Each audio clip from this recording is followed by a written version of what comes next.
sesi terakhir dengan saya untuk makro lanjut ya. Sorry. Jadi hari ini sesi terakhir makro lanjut, yaitu kita bahas mengenai unemployment gitu ya. Kita langsung saja kita simak sama-sama ya. Nah,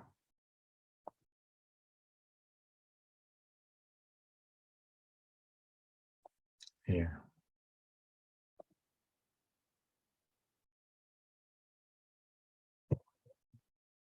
Bentar, suaranya enggak ini.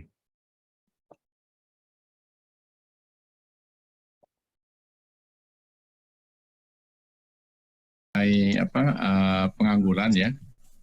Nah, dan ini sebenarnya secara implisit sudah kita jelaskan juga dalam pertemuan sebelumnya sebenarnya ya. Jadi nanti terutama di dalam pembahasan ini memang banyak beberapa model makro lanjut ya, dalam pengertian bagaimana menggunakan pendekatan matematiknya juga ada di situ banyak di David Romer, di bukunya Romer ya. Jadi poinnya di sini kita lebih banyak membahas di dalam model pengangguran ini, yaitu dikaitkan dengan teori upah efisiensi ya. Jadi sebagaimana pernah kita sampaikan ya, ide dari teori upah efisiensi ini adalah bahwa kenaikan upah gitu ya dapat mengarah ke kenaikan produktivitas tenaga kerja ya, sebagaimana kita bahas sebelumnya. Ya, karena di sini pekerja ini merasa lebih termotivasi ya untuk bekerja dengan bayaran yang lebih tinggi gitu ya. Oleh karenanya jika perusahaan menaikkan upah gitu ya, maka dia mungkin akan terkompensasi juga gitu ya dengan tenaga kerjanya akan lebih produktif ya, kemudian juga tenaga kerjanya juga atau karyawannya tidak mungkin pindah ke tempat lain gitu ya. Jadi tetap retensinya tinggi untuk bekerja fokus di perusahaannya gitu ya. Nah, ekonom biasanya menyebut teori ini ya, yaitu menghubungkan produktivitas atau efisiensi pekerja dengan upah yang mereka dibayar gitu ya, upah yang mereka terima di situ. Kemudian teori ini juga ya menjelaskan bahwa upah ini nanti tergantung dari sifat dari pekerjaannya gitu ya. Misalkan saja pekerja atau perusahaan yang melihat moral dan komitmen pekerja di sini sangat penting ya bagi kualitas pekerjaan mereka akan membayar lebih mahal untuk sektor-sektor seperti ini ya, misalkan dalam tenaga kesehatan ya, mungkin tenaga masalah di badan atom nasional misalkan kaitannya dengan di pabrik nuklir lah misalkan ya. Kemudian nanti juga tapi kalau misalkan saja sifat dari pekerjaannya itu rutin ya, contoh misalkan pramusaji, mungkin karyawan employer pun ya, perusahaan pun mungkin membayarnya tidak terlalu tinggi ya. Nah, begitu juga nanti dalam menentukan upah di situ tergantung dari kondisi pasar kerja ya. Jadi biasanya tergantung daripada tingkat penganggurannya ya. Kalau tingkat penganggurannya tinggi ya, maka pekerja itu tidak mempunyai daya tawar yang tinggi dalam menetapkan atau dalam menyusun suatu kontrak tentang upah, sehingga upahnya akan turun. Tapi kalau tingkat pengangguran yang rendah gitu ya, maka upahnya gitu ya, dalam wage setting di situ akan bisa tinggi di situ ya. Oke.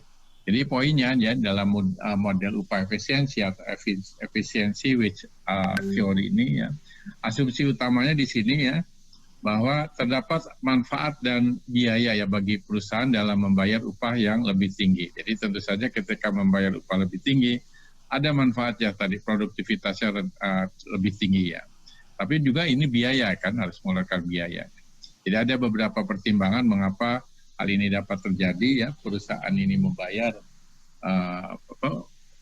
buruhnya ya dengan upah yang lebih tinggi. Pertama, upah yang tinggi akan meningkatkan konsumsi pangan para pekerja ya, sehingga akan mereka lebih sehat ya, lebih produktif ya, dan seterusnya. Kemudian kedua, dengan upah yang tinggi itu akan meningkatkan kinerja pekerja dalam situasi perusahaan yang enggak mungkin ya, tidak mempunyai kemampuan yang sempurna dalam memonitor secara sempurna ke pekerjanya ya, sehingga dengan memberi upah yang lebih tinggi, yang mudah-mudahan bisa termotivasi yang meskipun tidak dilihat itu akan bisa bekerja lebih baik ya. Oke. Kemudian juga itu meningkatkan loyalitas ya. Saya kira ini sama saja ya poinnya di sini ya. Jadi poinnya adalah pertama dia lebih sehat, kedua lebih loyal ya dan seterusnya. Nah, di dalam bukunya Romer gitu ya, bagaimana menurunkan ya, artinya menentukan upah ya agar upah ini benar-benar efisien ya yang mendorong perusahaan buruh ini bekerja lebih produktif gitu ya. Oke, misalkan saja di sini asumsinya di dalam teori upah efisiensi, perusahaan berusaha memaksimumkan profit realnya yaitu dengan fungsi sebagai berikut ya. Jadi kalau ini profit ya, ini real ya. Jadi kalau nominalnya ini profit ini adalah apa? Output dikali dengan apa? Harga kan. Output dikali dengan harga price misalkan. Kemudian ini juga sama ya. Ini juga tenaga kerja dikali banyaknya tenaga kerja dikali upah nominal ya. Kalau dibagi P semua ini adalah nilai realnya gitu ya. Jadi ini adalah profit real ya. Jadi setelah dibagi apa harga. Ini kan upah nominal dibagi dengan apa? Harganya ya. Ini tadinya ada harga dibagi dengan harga hilang gitu ya. Di Y ini adalah output perusahaan, W ini adalah W kecil ya. W kecil ini adalah upah real ya, real wage ya yang dibayar perusahaan, dan L ini adalah jumlah tenaga kerja yang dipekerjakan ya. Di sini output tergantung dari tenaga kerja dan effortnya ya. Jadi kalau di sini untuk penyederhanaan input lainnya diabaikan, misalkan saja kita lihat output perusahaan tergantung dari effective labor ya, yaitu E dikali L ya. E dikali L. Jadi ini ada effective labor ya. Seringkali menggunakan simbol E ini maksudnya dikaitkan dengan tenaga kerja yang efektif gitu ya. Bagaimana efektivitas dari tenaga kerja gitu ya. Seperti ini modelnya. Nah, di mana ini adalah usaha atau effort dari pekerja. Nah, ini turunan pertama gitu ya terhadap di sini sebentar ini. Oh, ini tenaga kerja ya. Jadi kalau misalkan saja kita turunkan ya fungsi ini terhadap tenaga kerja ini ya, maka ini lebih besar dari 0, positif. Artinya apa? Kalau tenaga kerjanya ditambah, maka outputnya akan apa? Meningkat. Gitu ya. Kemudian ini turunan keduanya ya, second order condition, yaitu kurang dari 0. Apa ini artinya? Kalau L ini dinaikkan gitu ya, ini jadi kan ini cekung ke bawah kan ya, cekung ke bawah ini maksudnya kalau L naik, Y juga akan naik, tapi semakin besar tenaga kerja ini kenaikan outputnya semakin apa? Semakin kecil ya. Saya kira ini sudah kita bahas juga di dalam model pertumbuhan ekonomi ya di situ ya. Jadi ini ada cekung ke bawah gitu. Jadi kenaikannya semakin berkurang ya. Oke. Nah, upah di sini ini satu-satunya menentukan daripada effort tadi gitu ya. Jadi effort ini tergantung daripada upah ya. Jadi upah ini yang menentukan bagaimana usaha dari pekerja atau produktivitas ya yang tadi di awal kita sampaikan ya. Jadi di sini tergantung daripada upah. Kalau upahnya makin tinggi ya, maka effortnya juga makin tinggi. Produktivitas buruh pun lebih tinggi ya. Nah, turunannya di sini first order condition gitu, kalau kita turunkan ini terhadap W kecil di sini, ini positif gitu ya. Artinya kalau upah ini naik, maka effortnya naik gitu ya. Dimaksud simbol ini ya. Jadi di sini effort di sini tergantung positif pada upah yang dibayar perusahaan ya. Jadi di sini terdapat katakanlah asumsinya L ya. L bar ini adalah pekerja-pekerja yang homogen lah di dalam model ini. Masing-masing mensuplai satu unit tenaga kerja yang inelastis ya. Jadi tidak merubah itu seandainya upah tenaga kerja pun dirubah dinaikkan gitu ya. Nah, bagaimana menganalisisnya gitu ya? Tentu saja seperti biasa di sini selalu dianggap rasional ya di dalam teori mikro pun makro gitu. Masalah yang dihadapi perusahaan ini adalah memaksimumkan tadi ya. Memaksimumkan profit kan tadi ya. Yaitu apa? Fungsi daripada ini tenaga kerja ya dikali kali ini kan upahnya. Ya upahnya ya. Kemudian ini adalah apa? Y-nya tadi kan E kali L ya. Jadi kalau misalkan kita lihat nih, Y-nya ini adalah YE kali L. Ini Y dikurangi WL kan. Y sama dengan E kali L. Tapi E ini fungsi dari apa? Upah gitu ya. Jadi di sini E ini fungsi daripada upah E kali L dikurangi apa? Ya sama ya, sama dengan yang 10 1 ini sebenarnya ya. Tapi ini sudah lebih kompleks ya. Karena Y-nya ini fungsi daripada tenaga kerja dikali dengan apa? Effortnya di sini ya. Nah, kemudian kalau kita selesaikan ini ya, karena ini tanpa kendala, langsung saja menggunakan first order condition ya. Turunan pertama terhadap L, ini sama dengan yang atasnya ini ya. Kalau diturunkan terhadap L ini kan, ini sama dengan apa? Turunannya ini, F aksen ya, kemudian diturunkan yang di dalamnya itu. Kalau diturunkan ada tinggal apa? EW. Kemudian ini kalau diturunkan terhadap L sama dengan apa? W. Gitu. Kemudian kalau ini yang kedua diturunkan terhadap apa? W. Ya, kalau diturunkan terhadap W, maka di sini adalah apa? Sama dengan turunan pertamanya, ya. Kemudian ini adalah turunan daripada E di sini, ya, karena diturunkan terhadap W. W sendiri mempengaruhi daripada effortnya. Ya. Kemudian ini kalau diturunkan terhadap W sama dengan L, gitu ya. Jadi ini dua fungsi setelah fungsi maksimisasinya ini diturunkan terhadap L dan apa? W kecil, gitu ya. Kemudian dari persamaan 10/5 diperoleh ya kalau kita sederhanakan akan sama dengan seperti ini. Ya. Jadi kondisi perusahaan mempekerjakan pekerjaan ketika apa? Produk marginal sama dengan upah ya. Jadi kalau effort ini dikalikan ini merupakan produk marginal sama dengan apa? Upah ya. Nah, kalau kita substitusikan 10/7 ke 10/6 ya. Jadi kalau ini kita masukkan jadi yang ini kan sama dengan ini. Nah, ini akan menghasilkan persamaan ini 10/8 ini ya. Ya kalau di buku yang apa edisi yang terbarunya Romer ini ada di bab 10 ya. Kalau edisi lama bab 9 ya. Nah, ini sama dengan ini. Apa artinya? Jadi untuk mengoptimalkan ya, untuk mengoptimalkan gitu ya bahwa supaya pekerja ini bekerja efisien gitu ya. Kalau kita naikkan upahnya, maka elastisitas usaha tadi, elasticity of effort ya, with respect to the wage is 1. Gitu. Jadi ini istilahnya elastisitas produktivitas lah, elastisitas dari produktivitas jika katakanlah ya terjadi perubahan harga ya. Jadi kalau konsep elastisitas ini sederhananya gini, kalau upah ini naik 1% gitu ya, maka produktivitasnya pun akan naik apa? 1%. Makanya elastisitasnya sama dengan apa? 1 ya. Jadi di sini perusahaan akan meng-hire ya, merekrutmen efektif labor di sini itu semurah mungkin ya ketika dalam kondisi apa? Elastisitasnya sama dengan 1. Nah, inilah yang disebut upah yang efisien, efficiency wage gitu ya.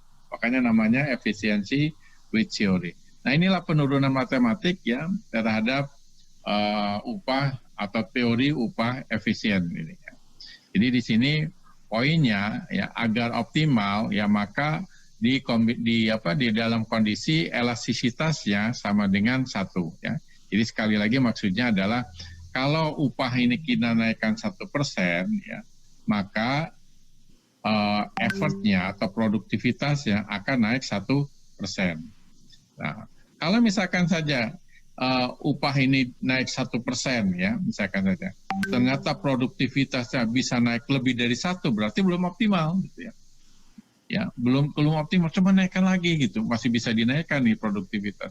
Terus sampai sama dengan ini, sampai dengan apa? 1 gitu ya. Jadi elastisitasnya sama dengan 1. Nah, begitu juga sebaliknya, kalau misalkan saja upah ini katakanlah kalau dinaikkan produktivitasnya ternyata lebih kecil, kalau ini 1% ya, kenaikan produktivitasnya atau effortnya ini kurang dari 1%, ya jangan dinaikkan upahnya, kita turunkan. Jadi upah ini kita naikkan, kita turunkan sampai apa? Elastisitasnya sama dengan 1 ya. Nah, mungkin barangkali di sini ya di bukunya Romer diilustrasikan dengan gambar berikut nih gitu ya. Jadi kalau kita lihat di dalam gambar ini ya, ini adalah ruang dimensi, ini adalah upah ya, sumbu horizontal, ini adalah effortnya ya, usaha atau produktivitas ya. Kemudian ini fungsinya nih, fungsi effort ini fungsi daripada apa? Upah gitu ya. Jadi gambar ini menunjukkan pilihan upah ya. Kalau upahnya di sini, effortnya di sini. Kalau upahnya dinaikkan, effortnya naik sedikit gitu ya. Tapi ketika di sini nih kenaikan effortnya makin lama makin apa? Makin tinggi gitu. Terus sampai dengan apa? Nah, ketika menyentuh ini, jadi titik singgungnya, jadi nah, di sini gambar ada beberapa garis dash line ini, ada 4 garis ini adalah garis dari titik nol. Ini adalah rasio ya, rasio effortnya terhadap upahnya konstan ya. Makanya di sini apa? Garis ya, persamaan garis ini berarti slope-nya konstan. Jadi rasio yang lebih tinggi yaitu pada garis yang lebih tinggi curam. Jadi kalau rasionya paling tinggi yang ini lebih bagus lagi gitu ya. Tapi karena fungsi effortnya adalah seperti ini, maka ya titik optimalnya di sini ya, ketika garis singgung ya, kalau titik nol ditarik ke sini. Oke. Jadi inilah titik optimalnya. Jadi perusahaan ini ya akan menetapkan upah di sini, W bintang ini. Ya. Jadi fungsi EW ini adalah garis singgung di mana elastisitas E-nya terhadap perubahan W sama dengan 1, yaitu titik ini. Nah ini ada beberapa kemungkinan ya, diantaranya misalkan bagaimana kalau fungsi daripada effortnya atau produktivitasnya ini linear, gitu. Ini konstan nih, ya peningkatannya konstan terus naik gitu ya. Ya tentu saja karena di sini konstan gitu ya, maka kita cari yang apa? Yang paling curam ini di sini gitu, sehingga upahnya ada di sini. Jadi pada panel B di sini perusahaan selalu memilih upah W yang lebih apa? Yang lebih rendah ya. Jadi di titik potongnya kan bisa di sini, bisa di sini. Kita pakai yang apa? Yang di sini gitu ya. Nah, berbeda dengan di sini gitu. Ya. Jangan memakai di sini. Ini kan meskipun ini titik potong ya. Ini apa? Elastisitasnya belum sama dengan 1 ya. Masih kenaikan produktivitasnya masih lebih besar daripada kenaikan apa upahnya. Terus sampai apa menyinggung gitu ya. Nah, itu penjelasan secara grafik yang dijelaskan di dalam bukunya Romer. Okay.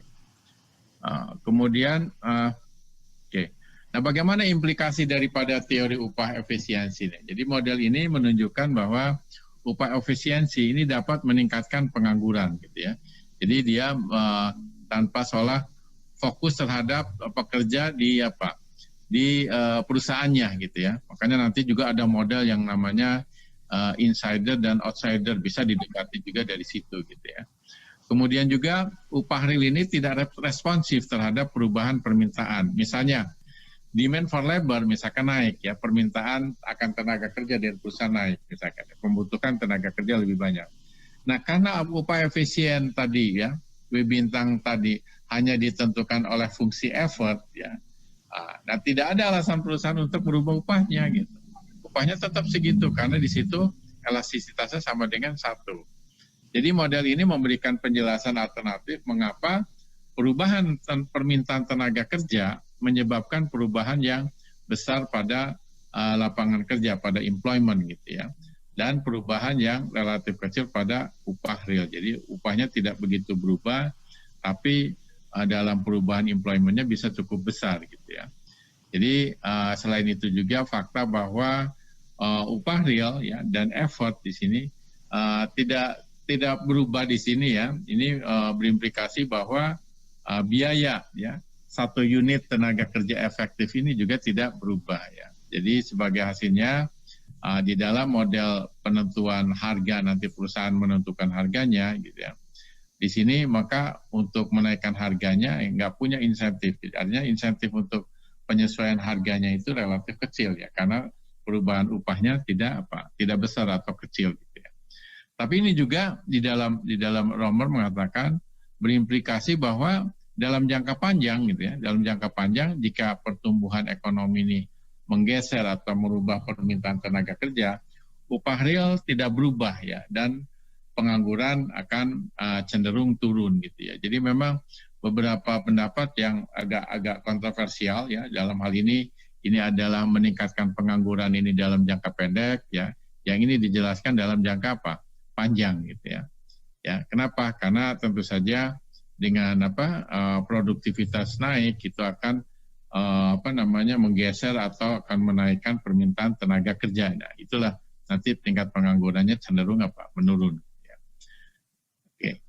Nah, kemudian ada versi yang lebih umum gitu ya. Kalau tadi hanya effort itu ditentukan daripada upahnya gitu ya. sekarang lebih kompleks lagi ya, para ekonomi misalkan saja. Jadi upah di sini bukan satu-satunya determinan effort tadi ya. Ya, ada faktor lain misalkan saja effort di sini dipengaruhi juga oleh apa? Upah perusahaan lain ya, alternatif nih ya. Upah daripada perusahaan lain ya. Tentu saja pengaruhnya apa?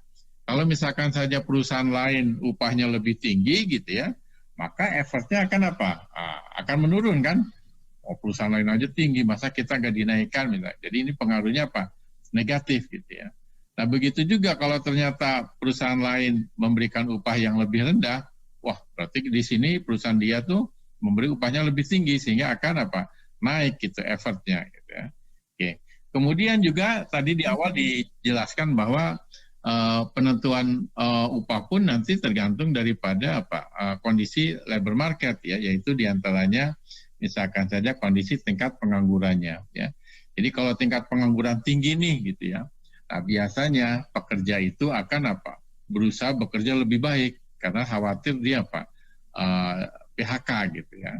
Jadi berusaha di sini pengaruhnya apa positif. Ini positif, ini negatif, ini positif ya. Jadi sesuai penjelasannya, jadi turunan pertama terhadap ya variabel yang pertama ini W ini adalah positif, jadi upah perusahaan makin tinggi, effort makin tinggi. Yang kedua, ini turunan pertama dari upah perusahaan lain ini negatif ya, ya.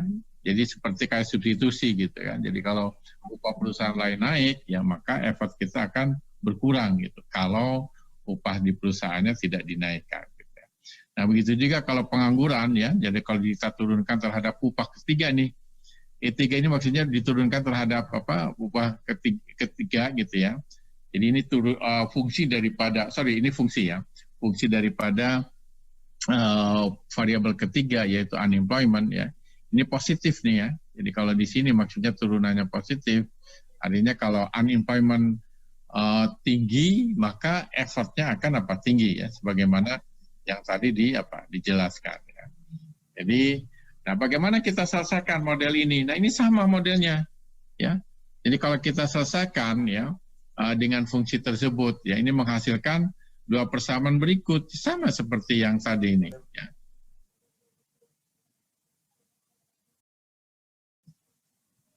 Ya, ini sama dengan yang tadi. Nah, yang ini, ya ini elastisitasnya sama dengan 1 ya. Begitu juga ini yang lebih umum, model yang lebih umum ya, elastisitas juga sama dengan apa? Sama dengan 1. Gitu ya. Sehingga di sini keseimbangan mensyaratkan nanti bahwa upahnya nanti, upah perusahaan itu harus sama gitu ya, dengan upah daripada perusahaan-perusahaan yang pesaingnya. Ya. Jika tidak, ya setiap perusahaan ingin membayar upah yang berbeda ya, jadi selalu membayar upah yang lebih tinggi ya agar tidak pindah ke pekerjaan lain. Pokoknya sampai sama dengan.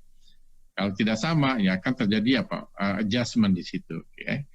Nah, kemudian misalnya katakanlah ya upah real ya, upah real dan labor di sini banyak tenaga kerja ini ya merupakan nilai dari upah dan tenaga kerja yang memenuhi persamaan yang tadi ya, persamaan 10-10 gini ya.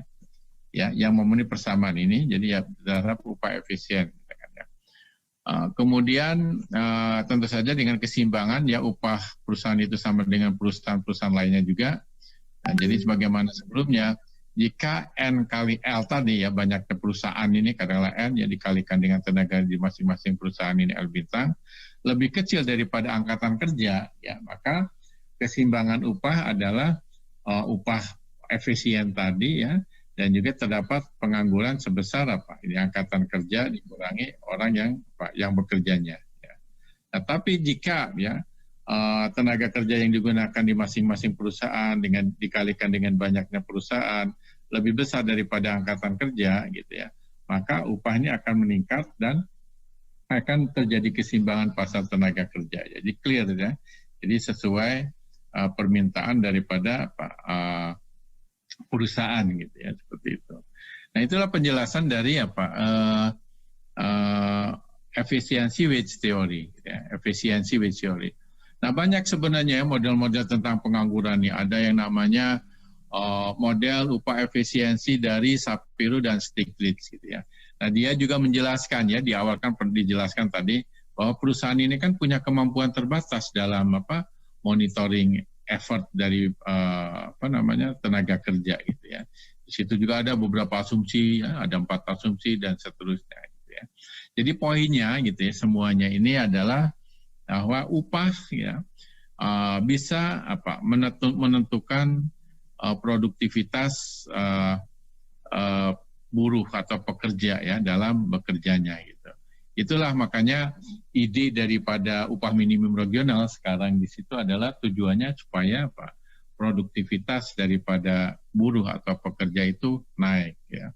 Jadi banyak ya model tentang pengangguran ini ya, ada yang namanya model kontrak gitu. Banyak juga beberapa ekonom menjelaskan model dari berbagai macam kontrak ya. Ada juga model insider dan outsider ya. Jadi tenaga kerja yang sudah bekerja di perusahaan gitu dengan angkatan kerja yang belum bekerja itu juga punya perbedaan tersendiri. Orang juga mengembangkan model itu ya. Kemudian model dengan search and matching gitu ya. Ada orang mencari pekerjaan ya, ada yang cocok, ada yang tidak dengan pekerjaannya gitu ya. Banyak sekali gitu ya penurunan model ini gitu ya. Nah, kalau misalkan saja kita kembali ke dari upah efisiensi ya, di mana pernah kita singgung ya minggu lalu gitu ya. Jadi misalkan saja begini ya, kita yang sederhana aja. Ini Blanchard karena kenapa saya memakai Blanchard? Karena Blanchard itu relatif baru gitu ya, dibandingkan model-model yang dibahas di dalam bukunya Romer itu ya. Karena yang tahu ada yang tahun 80-an, 90-an gitu ya. Kalau Blanchard relatif lebih baru. Jadi gini, misalkan saja di dalam penentuan upah gitu ya. Jadi upah ini tergantung daripada expected price ya. Jadi kalau misalkan saja akan terjadi inflasi tinggi, maka tentu saja buruh ingin pekerja ingin upahnya naik gitu ya. Jadi di sini istilahnya di sini model collective bargaining ya dari serikat kerja dengan perusahaan gitu ya. Nah, begitu juga tadi sudah dijelaskan kalau misalkan tingkat pengangguran tinggi ya, maka upah akan akan rendah ya, karena bargaining power-nya akan turun ya. Begitu juga kalau pengangguran ini sangat rendah ya, jarang orang nganggur ya, maka bargaining power-nya dalam menentukan upah pun akan tinggi gitu ya. Ini pengaruhnya negatif di sini ya.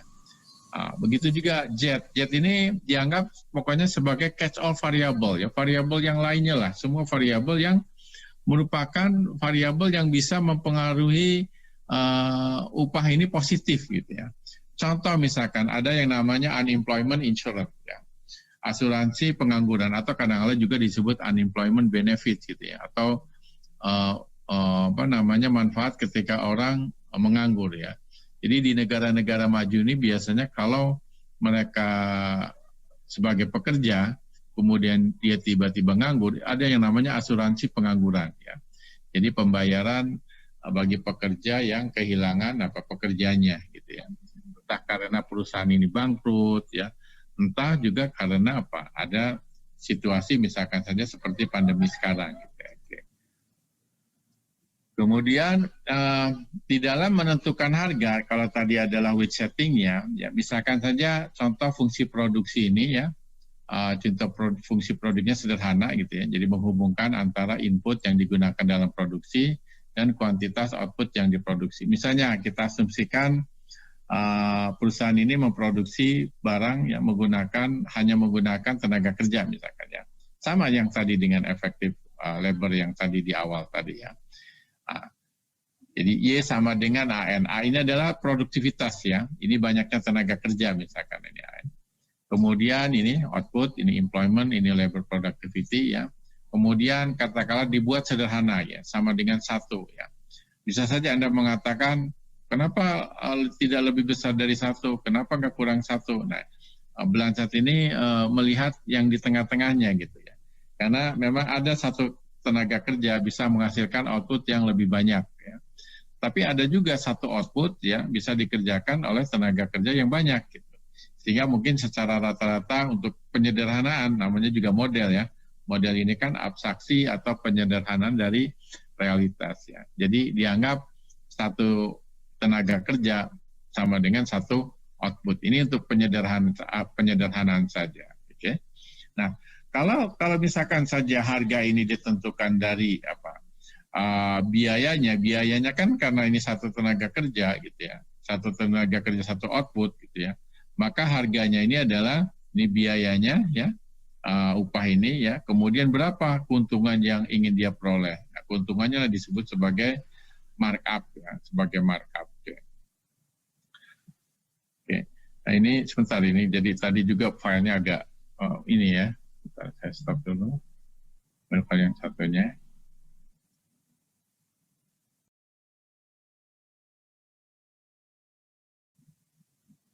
Oke. Jadi di sini kalau kita lihat model tadi kan ada dua ya, modelnya dalam wage setting dan price setting gitu ya. Jadi dalam wage setting kan gini fungsinya ya, bahwa tergantung daripada expected price ya, tergantung daripada fungsi daripada unemployment dan catch all variable ya. Kemudian ini kalau kita dibuat nilai real, katakanlah W dibagi P akan sama dengan ini gitu ya. Jadi kalau kita buat modelnya ya, model di grafik nih, ini adalah unemployment, ini adalah real wage ya, karena baik perusahaan maupun pekerja ini biasanya care-nya terhadap realnya ya, real wage-nya gitu. Jadi real wage ini fungsi ini. Ya karena di sini adalah negatif, maka modelnya seperti ini nih, wage setting ya, WS ini wage setting, dalam penetapan upah ini menurun ya, downward menurun ke bawah. Gitu ya. Nah, bagaimana dengan menentukan harga? Ya menentukan harga juga sama gitu ya. Kalau kita perusahaan ini yang menentukan harga kan perusahaan ya. Perusahaan juga sama melihat daripada lihat upah itu adalah real wage-nya gitu ya. Jadi kalau ini real wage ini sama dengan 1 dibagi dengan 1 plus markup di sini ya. Sehingga kalau kita gambarkan ya penetapan harga ini dalam ruang berdimensi unemployment dan upah real ini sama dengan horizontal ini. Ini price setting, ini wage setting. Di mana ini keseimbangannya? Ya keseimbangannya di sini gitu ya. Titik di sini. Di mana? Yaitu 1 dibagi dengan 1 plus markup sama dengan fungsi daripada unemployment dan zeta di catch all. Inilah keseimbangannya gitu ya. Oke. Nah, contoh misalkan saja ya. Ini keseimbangan awal. Bagaimana dengan kenaikan unemployment benefit tadi, unemployment insurance ya, jaminan atau asuransi pengangguran tadi gitu ya. Nah, tadi dikatakan kalau misalkan saja dinaikkan catch all variable atau asuransi pengangguran itu jangan pengangguran, ini akan menaikkan upah ya. Upah ini akan menaikkan harga gitu ya. Atau misalkan kalau di dalam wage setting ya, kenaikan daripada Z ini akan menggeser ke kanan. Kalau menggeser ke kanan berarti tingkat penganggurannya akan akan naik di sini ya. Ya, ini tingkat penganggurannya akan naik. Kalau yang lainnya tidak berubah ya. Jadi ini akan menaikkan tingkat pengangguran alaminya ya. Kadang-kadang juga disebut tingkat pengangguran struktural ya. Natural rate of unemployment ini ya, bisa disebut seperti itu ya. Oke. Oh ini nggak dibesarkan ya, harus dibesarkan ini ya. Ini di sini adalah price settingnya ya. Kemudian ini adalah tingkat keseimbangannya ya. Keseimbangannya seandainya unemployment benefit ini naik gitu ya, maka ini akan menggeser ke kanan di sini, menggeser ke kanan ya, sehingga penganggurannya akan meningkat gitu ya. Nah itu ya model dari Blanchard menjelaskan kolektif bargaining antara perusahaan dengan serikat kerja gitu ya. Kemudian juga di sini bagaimana menaikkan markup, misalkan perusahaan ingin keuntungannya lebih tinggi ya sehingga harganya naik gitu ya. Nah, bagaimana di sini? Kalau mu ini dinaikkan gitu, markupnya naikkan ya, tentu saja ini akan menggeser kemana ya? Akan menggeser kemana kalau misalkan markupnya dinaikkan, mu ini dinaikkan ya. Kalau ini naik berarti nilainya akan ke bawah kan? Ke bawah di sini. Sehingga akan menghasilkan pengangguran di sini. Ya, kalau logikanya yang sederhana ya, kalau misalkan saja ketika harga naik maka di sini ya expected price-nya akan naik, sehingga upah akan naik terus ya, seperti terjadi spiral kenaikan harga gitu. Dan di sini karena dia meminta upah yang lebih tinggi ya, maka pengangguran pun akan akan lebih tinggi gitu ya. Jadi banyak model-model yang menjelaskan ini. Misalkan contoh model yang klasik kan begini biasanya ya. Ini adalah supply dari tenaga kerja ya, dari angkatan kerja nih. Ya, kemudian ini adalah demand for labor ya, dari perusahaan. Ini kan yang klasik kan, supply dan demand misalkan ya. Nah, kemudian ini adalah upah realnya, ya, W dibagi P. Ya. Nah, kalau kita gambarkan atau kaitkan dengan penjelasan tadi ya, jadi banyak model-model ya. Misalkan saja, kenaikan unemployment benefit ini sama saja apa kalau kenaikan unemployment benefit ini? Nah, ini sama saja apa? Dia dikasih upah lebih banyak kan, ya naik di sini ke kanan. Ya. Pekerja akan menawar upah lebih tinggi kan tadi ya.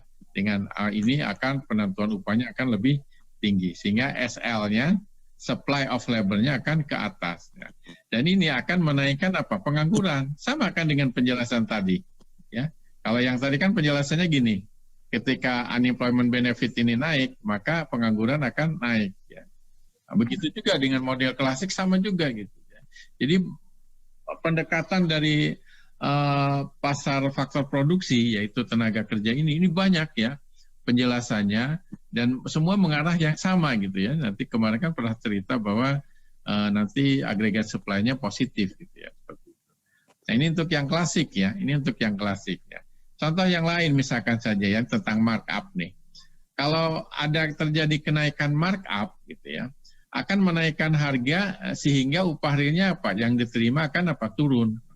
Jadi kalau menaikkan harga ya kalau menaikkan harga, maka di sini sebenarnya marginal productivity of labor-nya gitu ya, atau permintaannya ini sebenarnya akan DL-nya akan ke bawah ya di sini ya. Kalau markup-nya dinaikkan, lihat nih, kalau markup-nya dinaikkan gitu ya, maka WLWP per P-nya rendah di sini, sehingga akan terjadi pengangguran naik ya.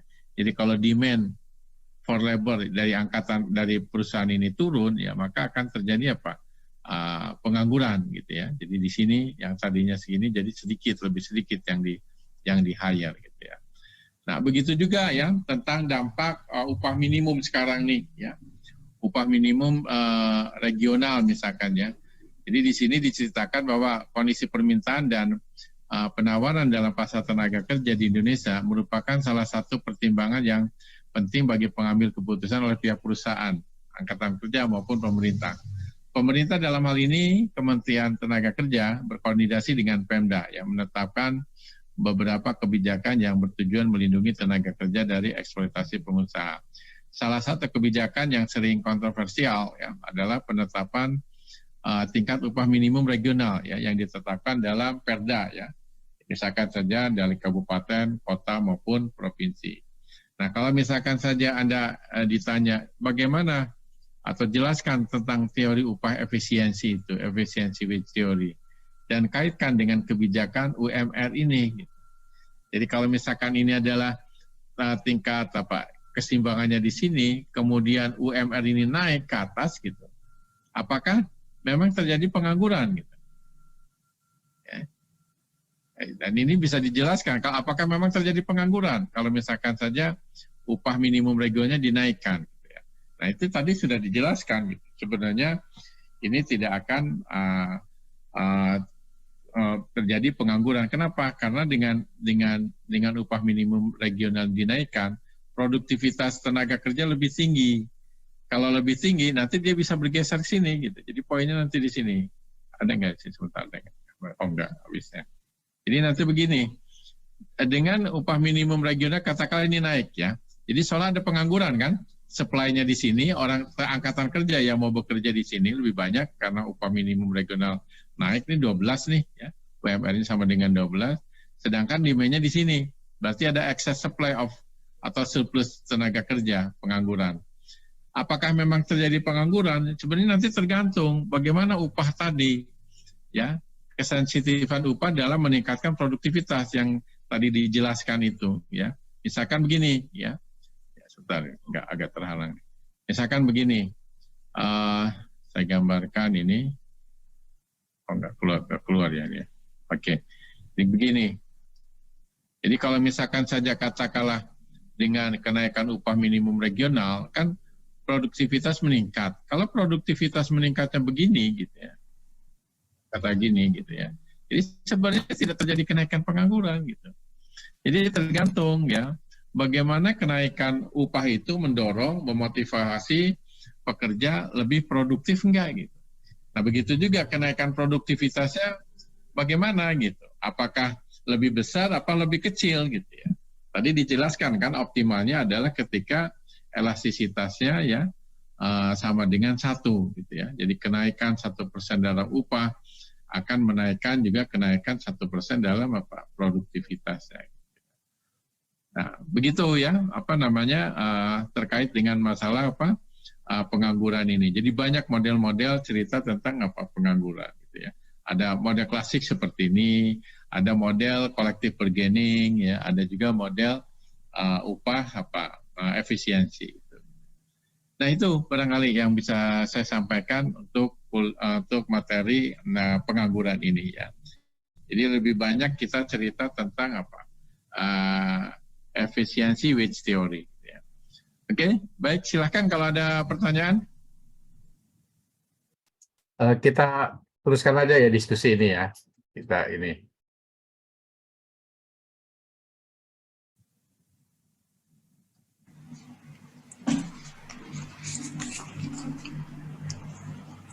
Gimana? Jadi banyak ya pendekatan model ini ya. Kalau di Romer banyak matematiknya. Yang penting Anda paham maksudnya gitu ya. Jadi atau sekarang gini pertanyaannya nih.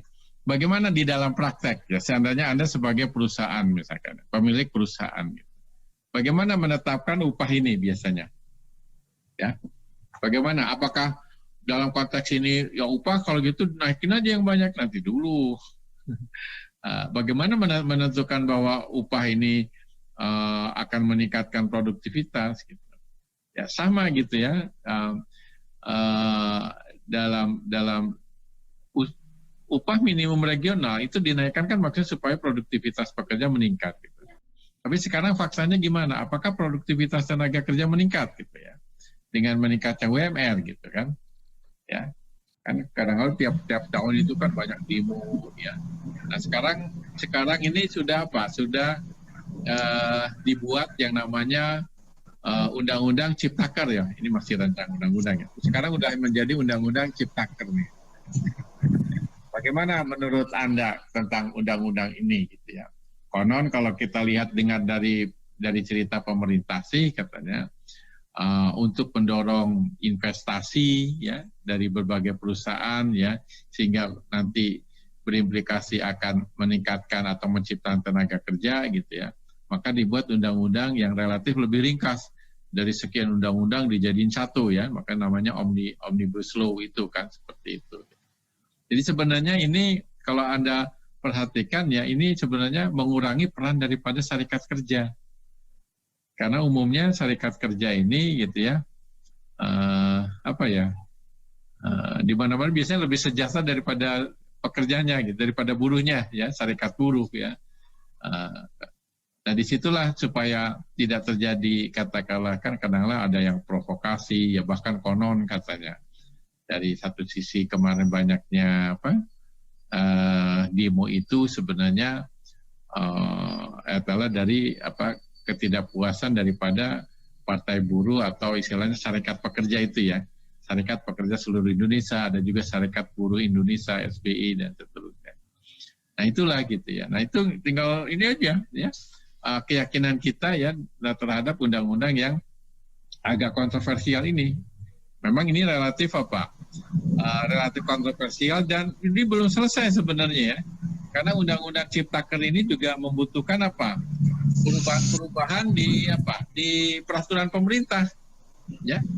Jadi kalau misalkan saja undang-undangnya dirubah, kemungkinan peraturan pemerintah pun harus menyesuaikan. Ya, kemudian keputusan menteri terkait juga ya. Itu juga termasuk juga surat edaran dirjen ya. Termasuk juga di daerah ya.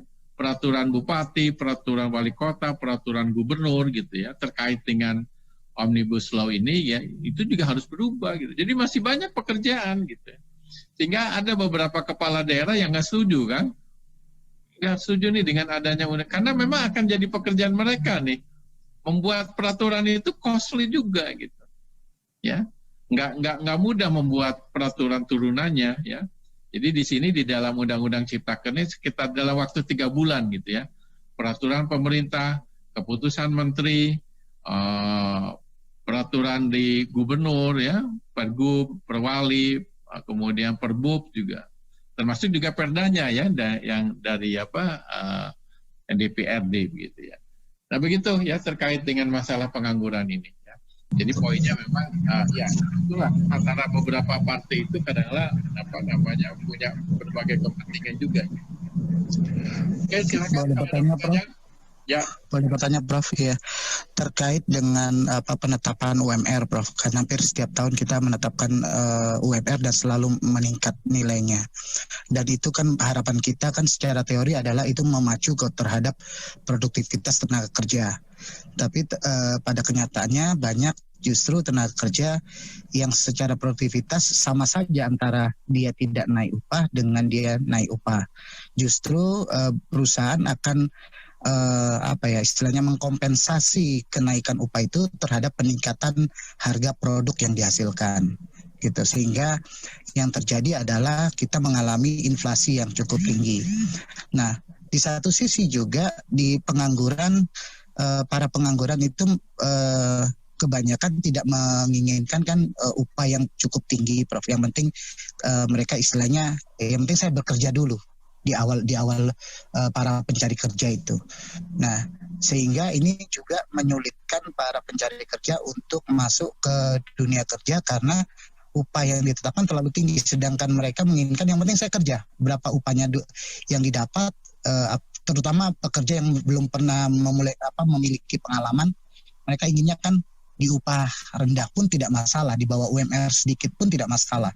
Nah, apa yang harus dilakukan kebijakan pemerintah untuk mengatasi yang pertama tadi itu, Prof, terjadinya inflasi karena akibat UMR tadi. Terus yang kedua adalah bagaimana menggait para pekerja yang mungkin pekerja yang sedikit pengalaman lah gitu, yang tidak mempunyai pengalaman.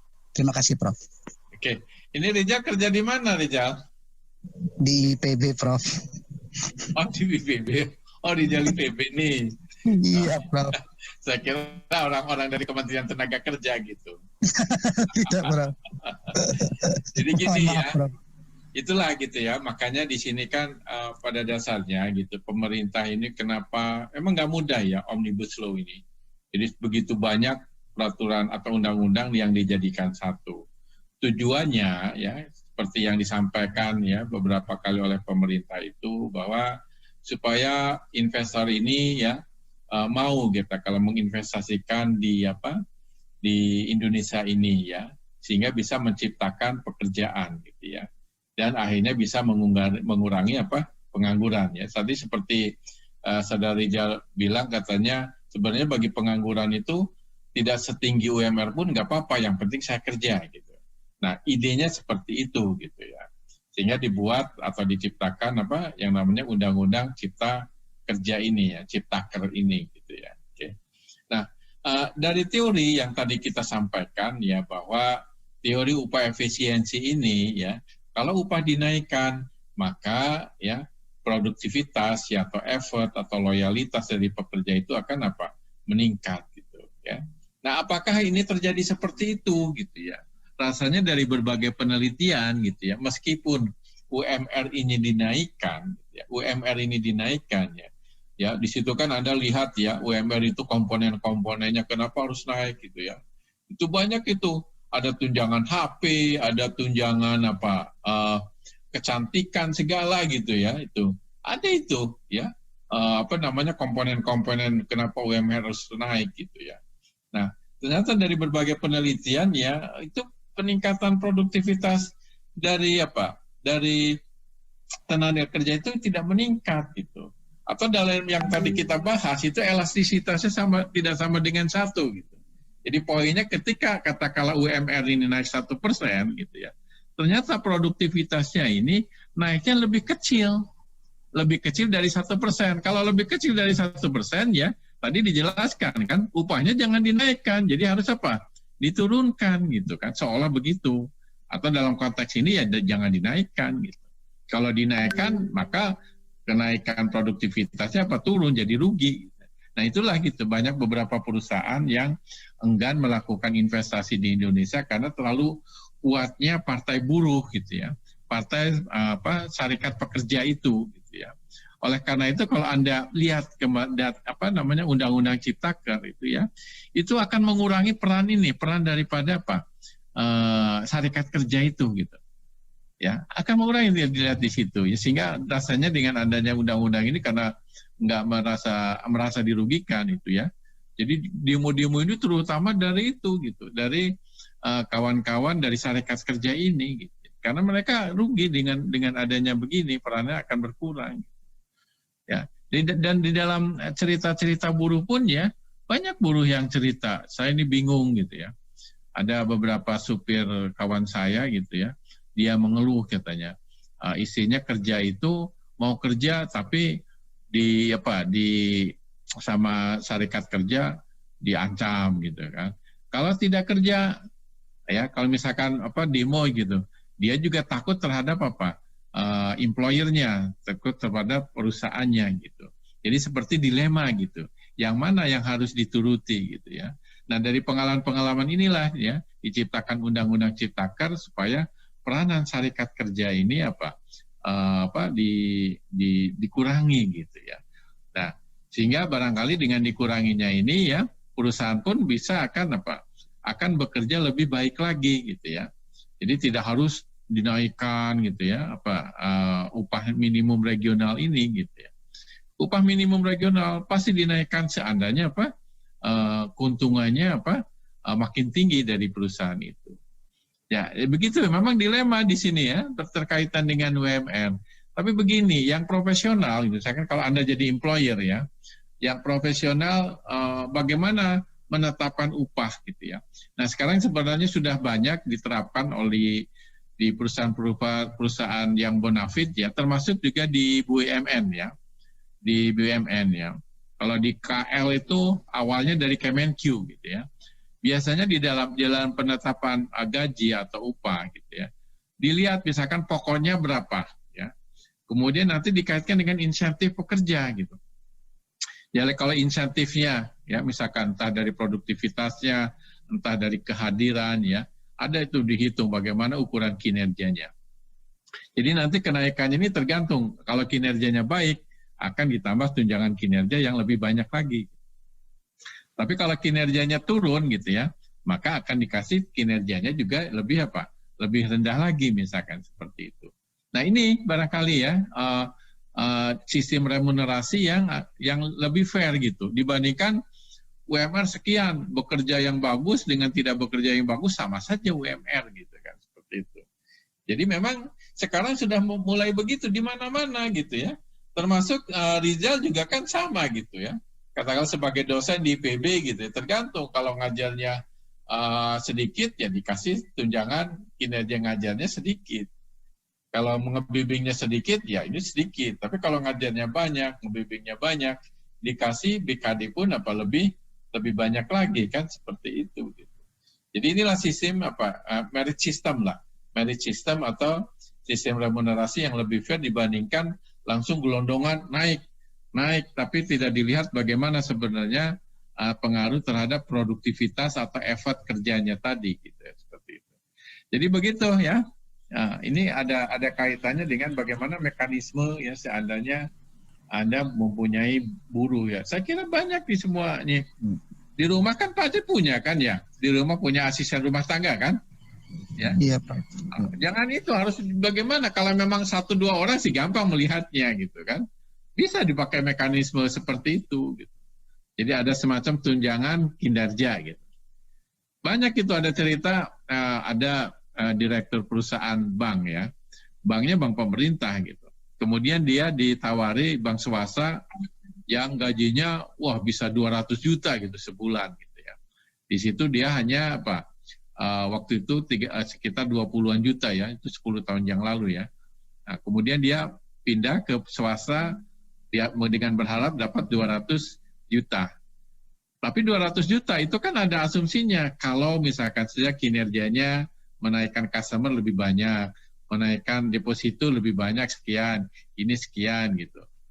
Nah, tapi kalau misalkan ini tidak dipenuhi, akhirnya sama saja dengan bekerja di bank pemerintah. Jadi semuanya tuh semua sekarang ya yang namanya sistem upah atau sistem gaji, sistem remunerasi atau merit system itu dikaitkan dengan tunjangan kinerja gitu sekarang itu. Ya sama di mana-mana sudah mulai menerapkan begitu gitu ya. Tidak gelondongan istilahnya kalau dulu kan istilahnya pegawai negeri ini kerja dengan nggak kerja, malas dengan nggak malas gitu ya. Kerja sambil sering baca koran, digajinya sama gitu. Nah sekarang sudah mulai gitu ya menggunakan merit system tadi. Oke, ada lagi? Baik, Prof. Makasih, Prof. Yo. Izin bertanya, Prof. Fiora dari Riau, Prof. Kerja di Bapeda, Prof. Menarik apa yang Prof sampaikan ini. Kami kalau rapat forum Dewan Pengupahan ini di rapat Muspida kadang-kadang memang serba berada pada titik persimpangan yang membingungkan, Prof. Tapi yang menarik ini, Prof, kalau di Riau ini, Prof, ada fenomena pekerja antara di Batam dengan di Singapura, Prof. Jadi seorang guide tur wisata dari Batam, itu kalau kerja hariannya membawa wisata ke Singapura itu 500.000 per hari, Prof. Tetapi dengan profesi yang sama di Singapura itu gajinya 3 juta per hari, Prof. Kadang-kadang di sini terjadi kecemburuan antara warga Riau, Kepulauan Riau, Batam dengan Singapura, padahal profesinya sama gitu, Prof. Kapan kadang-kadang bermimpi, kapan ya harga gaji kita bisa sama dengan teman-teman satu profesi yang di Singapura.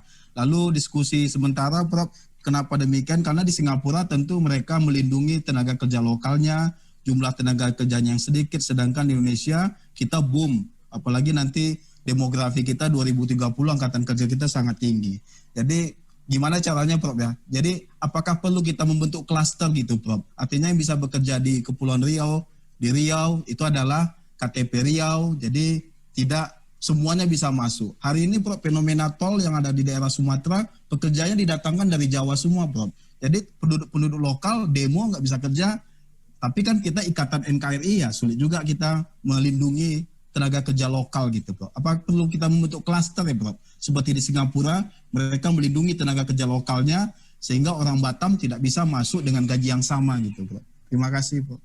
Oke, itu susah kalau kayak gitu ya. Kalau misalkan saja tertutup orang, istilahnya menutup akses mobilitas daripada tenaga kerja gitu ya. Nggak mungkin lah melarang gitu kan, seperti itu. Nah, makanya mekanismenya SDM di istilahnya penduduk asli lah ya, penduduk lokal itu memang perlu ditingkatkan gitu ya. Tentang apa skillnya gitu ya. Kenapa? Karena memang nanti dengan sistem yang tadi, pengupahan yang tadi tuh, merit system gitu ya. Ya, itu juga kan di biro jasa pun kan begitu juga sebenarnya itu. Ya. Kenapa misalkan saja sehari 500.000 di sana sehari 3 juta gitu ya. Mungkin barangkali produktivitasnya beda gitu. Dia bisa membawa wisata lebih banyak yang 3 juta itu, kalau di sini membawa wisata yang sedikit misalkan. Jadi memang nggak bisa gitu seolah tidak melarang adanya mobilitas pekerja dari luar Riau ke Riau gitu, misalkan dilarang ya susah gitu kan. Ini masalah aturan gitu. Kita bebas gitu ya. Kita bebas mau kerja dimanapun asal memang disetujui tentu saja gitu ya. Seperti itu gitu Fiora gitu ya. Jadi yang jelas memang itu menggunakan merit system lah. Sedikit-sedikit penduduk lokal itu diajarkan ya bahwa sekarang ini ada semacam persaingan ya. Persaingan jangankan antar penduduk daerah di Indonesia. Nah, sekarang ini kan dengan sistem ASEAN ya, apa istilahnya tuh? Jadi lupa ya. Itu antar negara pun bebas itu mobilitas itu gitu ya. Orang luar kerja di kita atau kita kerja di luar gitu kan, ada kan aturan perjanjian di ASEAN itu gitu. MEA itu. Itu seperti itu gitu. Memang di ini sedikit-sedikit penduduk lokal itu diajarkan ya skill atau meningkatkan kualitas SDM-nya lah gitu ya. Seperti Anda aja, ini kan Anda sedang meningkatkan kualitas SDM. Iya, Prof. Lulus nih Fiora langsung jadi kepala Bapeda di sana. Insya Allah, Prof. Mudah-mudahan, Prof. Jadi kadang-kadang wali kota, Prof, selalu nanya, KTP-nya KTP mana nih? Waduh, kan jauh dari NKRI juga kan, Prof, gitu. Iya, saya kira agak susah kayak gitu ya. Agak susah gitu. Jadi memang sekarang bagaimana supaya SDM kita bisa bersaing antar penduduk lokal gitu ya dengan lokal penduduk di luar daerah gitu. Juga bersaing dengan di luar negara sekarang seperti itu ya apa memang begitulah persaingan itu ya. Terima kasih Prof. Ya baik, ada lagi?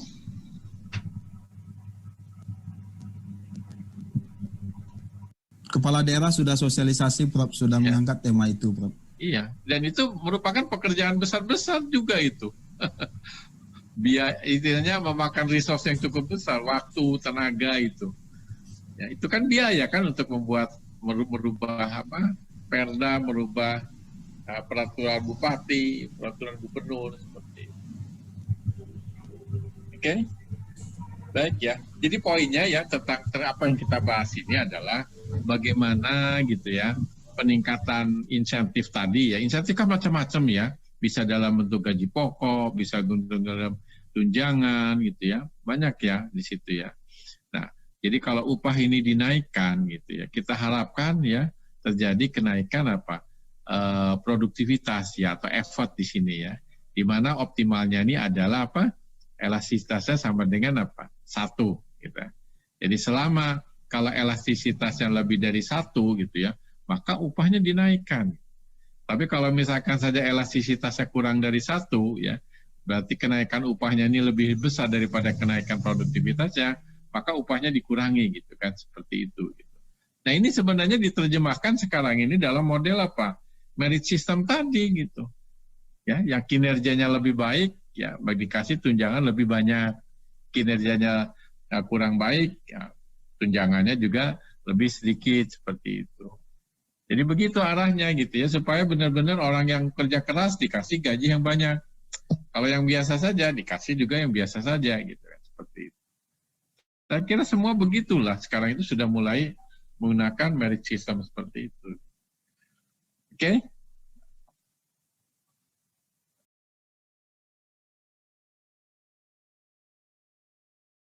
Baik, saya kira sisanya ada ini ya, diskusi juga di situ. Silahkan dibuka gitu ya.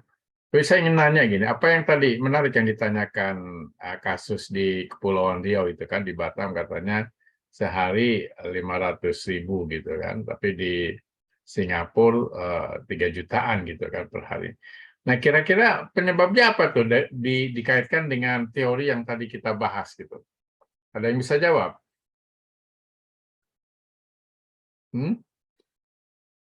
Ada yang bisa jawab? Nggak ada kan teorinya yang tadi saya sampaikan itu.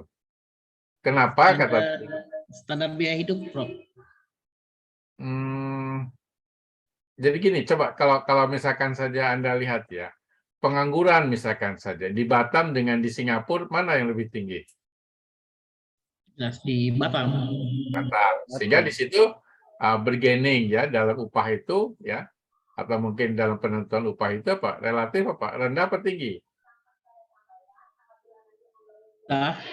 Rendah.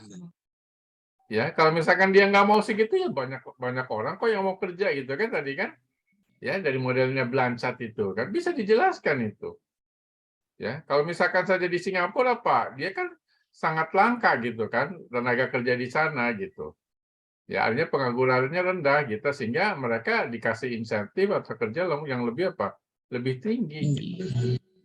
Apalagi nanti dikaitkan dengan yang punya moral tinggi itu akan dikasih upah yang tinggi kan ya. Tadi kan ada cerita tuh seperti dokter atau apa gitu dan seterusnya gitu. Dan lebih tinggi itulah yang menyebabkan kenapa berbeda tingkat upah di Kepulauan Riau atau di Batam dengan di sana gitu. Itu bisa dijelaskan di dalam oleh model itu gitu. Nah, ini ada contoh ya. Sebentar ya. Ini tahun lalu, tahun 21 gitu ya, di bulan-bulan sekarang juga, bulan-bulan Oktober gitu ya, ada David Card ya, salah seorang dari 3 yang dapat peraih Nobel ini, berdasarkan hasil karyanya terkait dengan pengaruh kenaikan upah minimum gitu ya.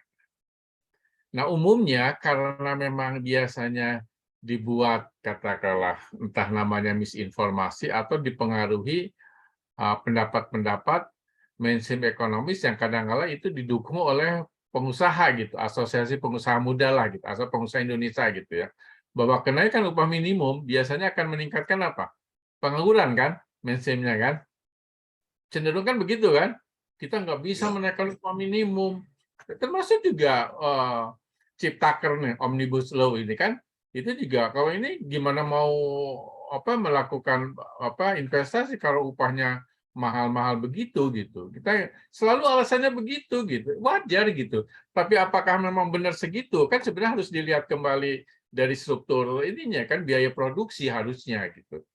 Ya, walaupun kadang-kala ya kalau dulu ya kadang-kala untuk izin segala macam gitu kan ada biaya-biaya siluman kan harus bayar kalau dulu tuh mulai dari dari katakanlah mulai di provinsi kemudian kabupaten kecamatan sampai desa itu kadang-kala ada biaya-biaya ini gitu sehingga itu jauh lebih besar gitu ya dibandingkan sehingga memang karena biaya yang dikeluarkan besar akhirnya jadi rugi dan akhirnya nggak mau terlalu tinggi menaikkan upah minimum karena itu sudah cukup besar gitu sebetulnya. Nah, ada penelitian yang dilakukan David Card dengan Kruger gitu. Itu tahun waktu saya kuliah dulu ya. Nah, dia tahun 92 gitu ya. Saya ke sana kuliah itu tahun datang itu 94 gitu ya. Dan 94 dibukukan tuh hasil penelitiannya ya, yang namanya Economic of Minimum Wage ya. Ya, ekonomi upah minimum gitu. Di mana tulisan dia itu justru kontroversial ya. Artinya berbeda dengan pendapat umum ya, berbeda dengan mainstream ekonomis gitu ya. Bahwa kalau mainstream ekonomis bilang kalau upah minimum dinaikkan, maka akan meningkatkan pengangguran gitu. Tapi kalau dia terbalik gitu. Ya, kalau upah minimum ini dinaikkan justru meningkatkan employment gitu. Persis apa yang tadi kita bahas kan tadi ya. Ya, efisiensi ratio itu. Kalau misalkan saja upah itu dinaikkan, itu akan meningkatkan produktivitas kan. Ya, jadi nanti employment-nya meningkat karena ada insentif untuk itu gitu, bekerja gitu. Ya, sebenarnya memang umumnya begitu gitu ya. Hanya memang di Indonesia ini agak aneh gitu ya. Upah minimum dinaikkan tapi ya, mungkin barangkali ada itu yang tadi biaya-biaya administratif atau silu, tapi itu dulu ya. Saya kira kan sekarang sudah bagus ya. Adanya yang namanya kantor satu pintu gitu ya, satu ke tempat sudah bisa mengurus berbagai macam urusan gitu kan seperti itu. Nah, saya ingin ini sebenarnya ya kita mencoba analisis ya nanti kita kan ada 4 sesi ya terkait dengan metode kuantitatif dengan saya. Kemudian juga 2 sesi dari mikro lanjut gitu ya. Nah, kalau yang 6 sesi itu kita ini ya offline ya. Karena itu kaitannya dengan kuantitatif ya. Harus ada ilustrasi, Anda juga harus praktek gitu sebenarnya nanti. Kita menggunakan Stata aja lah gitu ya, software Stata gitu. Nah, itu harus offline nih. Nah, selama ini kita online. Kenapa online? Ini kan karena makro gitu ya, banyak teori yang ini. Tapi mungkin barangkali saya kasih ilustrasi ya terkait dengan David Card itu ya, sebentar. David Card ini, sebentar.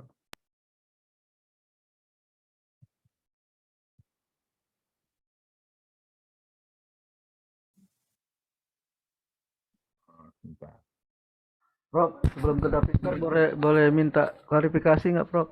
Oke, boleh, silakan. Ya, makasih, Prof. Tadi Prof, ya Prof ya dengar Prof ya. Tadi kan Prof bilang di Indonesia unik sendiri Prof ya. Upah dinaikkan kayak bargaining antara ini kan ada trilateral Prof antara buruh, pengusaha, pemerintah ya. 3 kalau di Indonesia itu. Mungkin 4 lah sama yang apa itu lagi apa serikat buruhnya mungkin ya, Prof ya. Jadi ada 4 keterikatan kalau di Indonesia, Prof.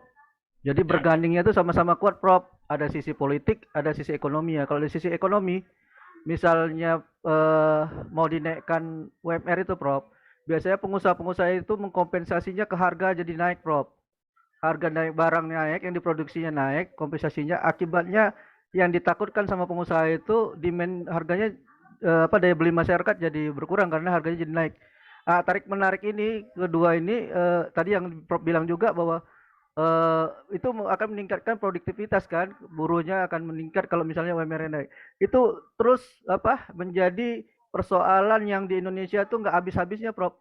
Teori antara yang Prof bilang tadi David Kath atau teori efisiensi teori dan antara kenyataan di apa di kita bahwa misalnya itu harga apa UMR naik, pengusaha akan mengkompensasinya ke harga-harga atau produksinya jadi naik, Prof. Itu yang agak ya kita kalau masalah diskusi masalah UMR ini nggak habis-habis, Prof, di situ, Prof. Mungkin minta penjelasannya, Prof. Ya, tadi kan sudah dijelaskan sebenarnya ya di dalam model kita ini ya. Misalkan saja kita lihat misalkan sebentar ya. Tadi kan sudah kita sampaikan misalkan ini dari teori yang ini. Tadi. Ini kan kalau misalkan saja kata kalau upah meningkat gitu ya. Ini kan dari apa wage setting-nya nih. Nah, nanti diterjemahkan ke harga kan tadi ini. Ya, jadi misalkan kalau upah ini meningkat nih, maka harganya akan apa? Naik gitu. Ya memang tadi yang disampaikan itu memang akan ke sana sih. Ya. Kalau misalkan saja ternyata upah itu merupakan komponen yang cukup besar ya dalam biaya produksi. Ya otomatis ya supaya untung maka upahnya akan harganya akan naik ya seperti itu gitu. Ya, hanya apakah dengan upah ini bisa meningkatkan produktivitas? Kalau dia bisa meningkatkan produktivitas sebenarnya mungkin harganya tidak harus naik gitu. Ya, tapi kalau misalkan tidak bisa meningkatkan produktivitas ya harganya akan naik gitu. Ada 2 opsi seperti itu memang gitu. Gimana? Memang beda ya, artinya kan ini Romer ini kan penelitian-penelitian yang dilakukan di luar ya, di mana institusinya sudah established dibandingkan di Indonesia gitu. Ya kalau di sana itu biaya-biaya yang lain ya sudah nggak ada gitu. Tapi kadang-kala di kita gitu ya, dulu rasanya sekarang juga mungkin ya memang tidak terbuka karena kalau terbuka bisa kena KPK kan seperti itu gitu. Tapi mungkin ya to some extent mungkin ada aja lah gitu ya, di mana perusahaan itu harus mengeluarkan biaya-biaya siluman tadi gitu, sehingga sebenarnya apa namanya biaya untuk untuk produksi itu jauh lebih besar daripada kenaikan upah minimumnya gitu, sehingga sebenarnya dia akan rugi kalau tidak menaikkan harga gitu. Nah begitu larinya ke sana gitu. Makanya sekarang di dalam merit system itu biasanya nanti tergantung kinerja gitu. Ya ada upah pokok ditambah kinerjanya. Ya. Umumnya sekarang sudah mulai melakukan formula seperti itu gitu. Begitu, Mas. Ya, memang nggak mudah gitu. Iya, Prof. Kan misalkan contoh gini saja ya. Saya ada misalkan punya kenalan cerita misalkan Pak Mamang nih di rumah saya tuh pembantu itu hampir tiap bulan ganti terus saya gitu ya, bahkan 2 minggu bisa ganti gitu ya, tapi kok pembantu di tempat kamu betah amat gitu ya, sampai gimana gitu ya. Saya bilang ya itu kan kaitannya dengan masalah efisiensi wage theory kan. Nah, kalau misalkan kita ke asisten rumah tangga yang katakanlah menganggap sebagai keluarga sendiri gitu kan ya, kadang-kadang kita nggak usah nyuruh pun dia akan benar-benar bekerja dengan baik gitu. Bahkan tidak ada saya ada pekerjaan yang harus dikerjakan, ya dikerjakan gitu. Ya, apalagi kalau misalkan saja asisten rumah tangga kita sampai anak saya disekolahin misalkan saja, atau mungkin juga diajak umroh misalkan, itu kan bahkan dengan sendirinya mereka akan menjaga gitu. Tapi kalau misalkan saja pembantu kita ini dianggap bukan seperti keluarga gitu ya, bahkan kadang-kadang mungkin makan juga dipisah misalnya gitu kan ya. Kemudian juga insentifnya juga katakanlah dibayar mungkin tidak penuh, dicicil misalnya gitu kan. Itu kan akan membuat produktivitasnya ini akhirnya dia akan keluar gitu mencari employer yang lebih baik lagi gitu kan, seperti itu. Jadi sebenarnya logika umum gitu ya, yang menjelaskan efisiensi wage theory itu sebenarnya logis gitu. Ya. Ya seperti Anda aja. Bahkan gini juga, dulu pernah ya ketika Pak JK ya sebagai wakil presiden waktu itu gitu ya. Dia bilang pegawai negeri kalau mau gajinya naik, produktivitas naik gitu. Tapi kan kata pegawai negeri insentifnya dulu yang naik, baru saya bekerja lebih produktif, kan bisa begitu kan? Jadi istilahnya apa? Ayam dulu apa telur dulu gitu kan? Ayam dulu apa telur dulu? Menurut Anda ayam dulu apa telur dulu? Insentif dulu lah, Prof. Insentif dulu, baru kita mau kerja. Iya, tapi kan karena belum menghasilkan, kamu kerja dulu, baru saya kasih kan? Beda, Prof. Kalau di PNS itu digaji dulu baru kerja, Prof. Ya, tapi makanya sekarang itu sudah mulai orang membuat semacam merit system itu ada pokok, ada kinerja gitu. Nanti kalau misalkan saja kinerjanya sesuai ekspektasi, ya oke, diberikanlah kinerja. Tapi kalau misalkan lebih tinggi dari ekspektasi, ya dikasih bonus misalkan. Nah, kalau misalkan kurang kinerjanya, ya berarti dari tunjangan kinerjanya lebih sedikit gitu. Ada itu, misalkan ada absen, kan sekarang sudah mulai kan. Dulu pertama kali yang absen dengan fingerprint itu kan Kemenq gitu. Terus yang lain sudah mulai pakai fingerprint juga gitu. Ya, kan begitu kan. Dari ini karena termasuk kinerja juga kan, yang telat dengan tidak telat ya dan seterusnya seperti itu gitu. Memang harus dibuat begitu. Sekarang itu mulai begitu gitu. Tidak, karena kita juga mengawasi kan nggak mungkin 24 jam atau 12 jam katakanlah. Ya, dari pagi sampai sore gitu kan nggak mungkin juga kita mengamati terus, akhirnya dengan merit system tadi gitu. Artinya kalau berdasarkan kinerja, oke, Anda bulan ini kinerjanya apa saja gitu. Nah, nanti dipenuhi nggak gitu ya. Kalau dipenuhi ya oke gitu kan, kasih kinerja segitu gitu, apa tunjangan segitu. Tapi kalau misalkan tidak, ya akhirnya nanti dikurangi kan sesuai kinerjanya juga ke sana gitu.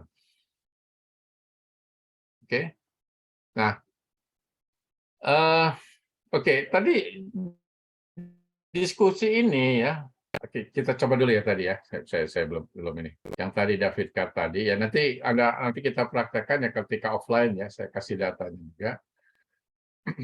Jadi sebentar. Jadi ini nanti kita menggunakan ekonomi eksperimental ya, kita di buku saya teorinya ada gitu ya. Jadi gini. Nah, ini tahun 21 ini pemenang Nobel ya diantaranya David Card dulu ya dengan Kruger ini dia ya David Card dengan Kruger ini mentornya David Card sebenarnya ya dalam penelitiannya tahun 92 kemudian dia memasukkan hasil penelitiannya dalam tulisan di American Economic Review gitu ya, yaitu judulnya Minimum Wage and Employment gitu ya. Jadi studi kasus dari industri cepat saji ya, kayak seperti Kentucky gitu kan ya, seperti Burger King gitu kan di situ gitu. Jadi ada di dua negara bagian nih, di New Jersey dan Pennsylvania ya, untuk mengevaluasi pengaruh kebijakan upah minimum ya. Nah, jadi ada semacam nanti membuat semacam eksperimen, ini natural eksperimen nih. Ya, nanti kita lihat kenapa eksperimen ini relatif lebih baik dibandingkan metode survei gitu kan misalkan. Nah, ini di sini yang ada kebijakan minimum berarti sebagai perlakuannya nih, treatmentnya gitu ya. Nah, bagaimana pengaruhnya terhadap employment ya yang diproksi dengan indikator full time employment ya. Jadi pada tanggal 1 April ya, 92 upah minimum di New Jersey naik dari $4 ya, $4.25 menjadi $5 ya, 5 sen ini per jamnya gitu. Ya, jadi kalau di sananya lihat di itunya per jam gitu ya. Sedangkan upah minimum di Pennsylvania ini konstan ya, tidak dinaikkan gitu. Nah, untuk mengevaluasi ya dampak dari kebijakan tersebut ya, Carr Krueger ini mensurvei 410 restoran gitu ya, cepat saji di New Jersey ya. Jadi ada kelompok perlakuan dan juga di Pennsylvania ya. Ini ada kelompok kontrol yang tidak dinaikkan upah minimumnya gitu ya. Jadi nanti sebelum adanya kebijakan dan sesudah. Jadi sebelum diamati pada Februari, kemudian ada kebijakan di April ya, dan juga sesudah kebijakan gitu ya. Yaitu di November 92. Diamati ya di dua tempat ini. Ya, baik di New Jersey maupun di Pennsylvania gitu kan. Nah, ini datanya gitu ya. Nanti kita sambil nanti kita pas offline ya, saya berikan datanya. Ini data bisa langsung diambil juga ya di internet nih. Ini di halaman ini, ya, di laman ini nih ya dari Carr Krueger ya tahun 94 di American Economic Review tadi gitu ya. Ini datanya misalkan saja T itu ada 01, 0 itu adalah Februari tadi ya, sebelum kebijakan, kemudian November sesudah, jadi T-nya ini, tidak 01 ya. Kemudian ada yang tempatnya yang diperlakukan nih, ada New Jersey dengan Pennsylvania gitu ya. Jadi di sini treated-nya ini ada satu, ini adalah New Jersey ya, yang ada kebijakan upah minimum dinaikkan. Kemudian di Pennsylvania 0 ini ya tidak dinaikkan gitu. Jadi di sini ada yang treated itu ada NJ ya, ada PA di situ kan, di situ. Oke. Nah, kemudian diamati gitu ya di beberapa tempat ya di dua negara bagian itu, yaitu di restoran cepat saji, ada di Burger King ya, ada di KFC ya, ada di Roy Rogers, ada di Wendy's. Jadi ada di 4 macam restoran di sini gitu ya. Jadi di sini ada nih ya, ini seperti ubah damilah, nanti kita belajar ya di econometric. Jadi kalau satu ini ada di Burger King, kalau yang 0 ini berarti bukan di Burger King gitu ya. Ini juga sama KFC, ada Royce dan sebagainya. Ini adalah hasil survei gitu ya. Ini pendekatan natural experiment ya. Nanti kita bahas di dalam behavioral and experimental economics ya. Ya, jadi di sini ya. Jadi diamati sebelum dan sesudah ya di dua tempat tadi kan, di dua tempat gitu kan. Oke. Nah, ini datanya, kita lihat saja nanti hasilnya seperti apa. Nah, kalau kita ini membuat box plot ya, Anda harus bisa juga ya, karena mereka seperti ketimpangan segala macam, ini akan menarik ya. Misalkan perkembangan tiap tahun, apakah kotaknya ini makin lebar atau tidak. Kalau makin lebar berarti makin heterogen, makin timpang gitu ya. Jadi ini nilai-nilai ini semacam nilai kuartil ya. Jadi ini 25%, 25%, 25%, 25% gitu. Jadi ada 4 kuartil gitu ya. Nah, ini adalah medianya, ini medianya. Makin lebar kotak ini berarti makin beragam. Nah, ini adalah pencilan nih. Ya di luar pola umum tadi, karena garis ini sekitar 1,5-nya lebar kotak ini gitu ya, seperti ini. Nah, kalau Anda lihat misalkan ini Pennsylvania ya. Ini upah minimumnya tetap. Ini upah minimumnya naik nih ya di New Jersey nih. Nah, ini naik nih. Kalau Anda lihat gitu, ini kan lebih tinggi nih, rata-ratanya lebih tinggi di Pennsylvania gitu ya. Nah, seringkali ya, ini analisis statistik dengan box plot ya. New Jersey ini lebih tinggi New Jersey dan Pennsylvania, kesalahan analisis yang sering terjadi seperti begini gitu. Langsung menyatakan bahwa wah, ternyata dengan kenaikan upah minimum nih lebih rendah ya, berarti unemployment-nya lebih tinggi, naik gara-gara kenaikan upah minimum gitu. Nah, menurut Anda gimana? Valid nggak dengan menganalisis ini? Sama ya, dulu ada ekonom ya, bahkan sekarang jadi wakil menteri ya, dulu di UNDP menganalisis tentang bagaimana dampak pemekaran dan bukan pemekaran gitu. Dia hanya membandingkan daerah pemekaran dan bukan pemekaran, dibandingkan gitu. Nah, ini hati-hati ya, kemungkinan berbedanya bukan karena pemekaran gitu kan. gitu. Nah, ini juga sama ini. Ya, ini kemungkinan naik itu bukan karena upah, makanya harus dilihat bagaimana perbedaannya sebelum dan sesudah gitu. Harusnya begini nanti. Jadi kalau misalkan ini dianalisis ya, memang ini nanti kelihatan bahwa Pennsylvania ini ya, ini lebih tinggi nih ya. P-value-nya 0,05 nih ya. 0,0 aja kalau Anda mengatakan bahwa Pennsylvania ini lebih tinggi daripada New Jersey ya, full time employment-nya, ini signifikan ya dengan kesalahan 5,12% ini gitu. Ya. Nah, tapi kalau misalkan saja Anda melihatnya begini ya. Jadi kalau ini kan upah minimum naik, FTE lebih rendah ya. Ini lebih rendah di sini dibandingkan ini, berarti seolah unemployment ini naik gitu. Ini mainstream ekonomis nih ya, pendapat mainstream ekonomis. Tapi kalau yang dilakukan David Card gitu ya, cara analisnya begini.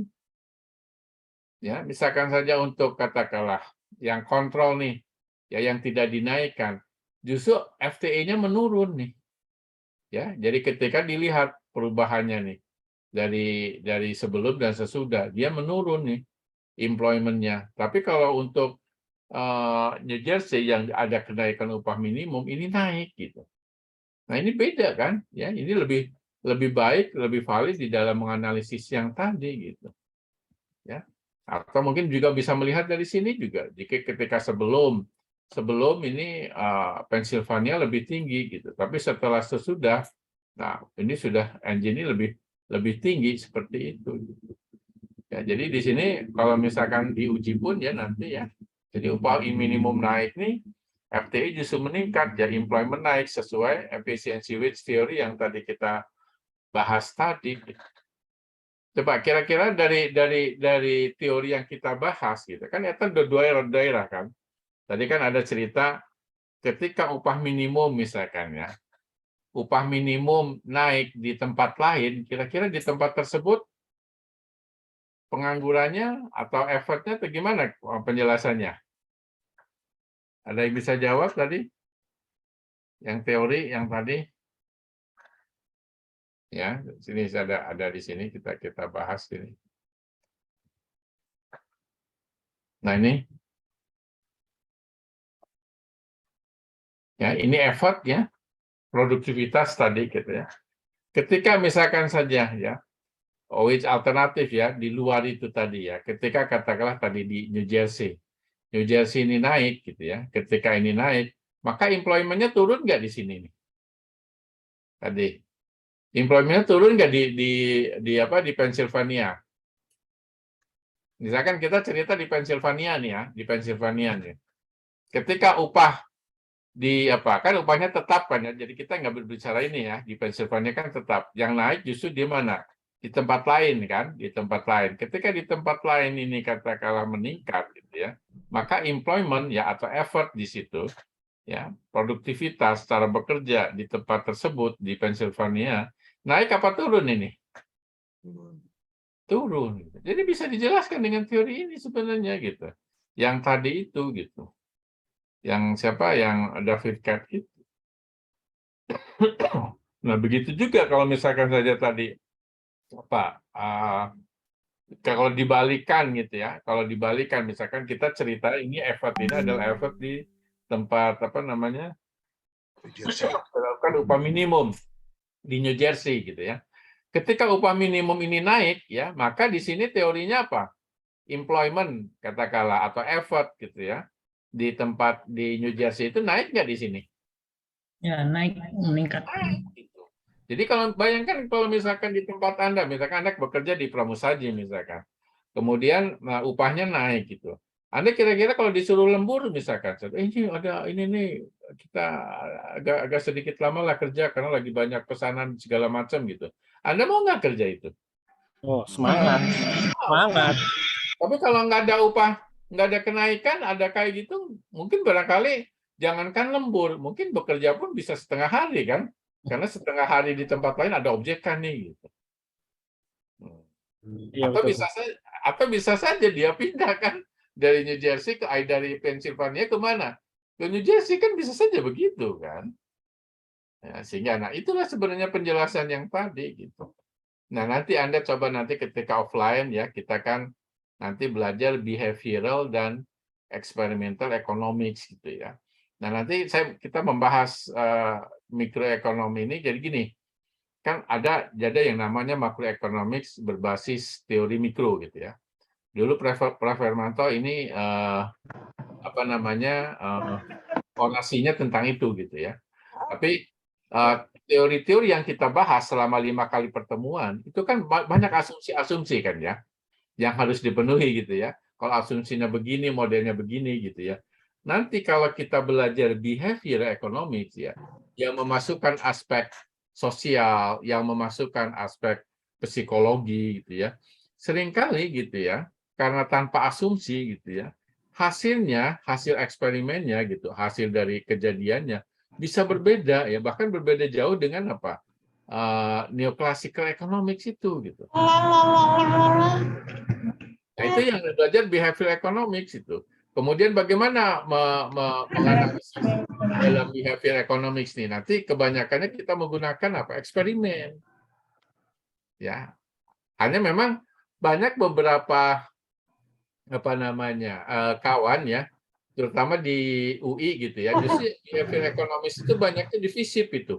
Di FISIP itu punya semacam apa ya, WA group ya, behavioral economics gitu. Tapi banyaknya kalau di FISIP ya kajian-kajiannya tidak menggunakan katakanlah pendekatan eksperimen yang sahih gitu ya. Supaya nanti melihat hubungan sebab akibat itu terlihat dengan baik. Nanti kita diskusi ini waktu offline ya. Offline-nya di mana kuliahnya di sana? Siang ya. Jadi nanti kalau dengan saya pas ini nanti 2 sesi ya, bisa 2 sesi itu di metode kuantitatif, bisa juga mikro 1 sesi, itu 1 sesi nanti tergantung waktunya. Karena ada 6 sesi berarti 3 pertemuan lah offline dengan saya itu. Ya, offline dengan saya sehingga Anda harus benar-benar bisa menggunakan ini kuantitatif. Oke? Oke, Prof. Baik, kalau tidak ada pertanyaan, kita nanti dengan saya makroekonomi sudah selesai ya. Selanjutnya nanti ketemu dengan saya offline ya. Kuliah mikro lanjut dan metode kuantitatif ya. Jadi ada totalnya 6 sesi sehingga dengan saya 3 kali offline gitu ya. 4 jam itu. Jadi jam 8 sampai jam berapa? Jam 10 gitu kan. Oke, jam 10. Jam berapa? Jam 12 ya. 4 jam itu ya. Oke. Oke, Prof. Kalau tidak ada pertanyaan, sampai sini dulu ya. Nanti saya kembalikan lagi ke itu ya, Mbak Nini ya, ke Pak Hermanto ya, sebagai koordinatornya ya. Terima kasih, Prof. Sama-sama, yuk. Terima kasih, Prof. Oh, di sini pada tutup semua nih ya, ininya, apa namanya? Prof, ada nih tuh. Buka, Prof. Ada, Prof. Izin, Ya, Prof. Tadi lagi di jalan, Prof. Oke, yuk. Assalamualaikum. Waalaikumsalam. Salam, Prof.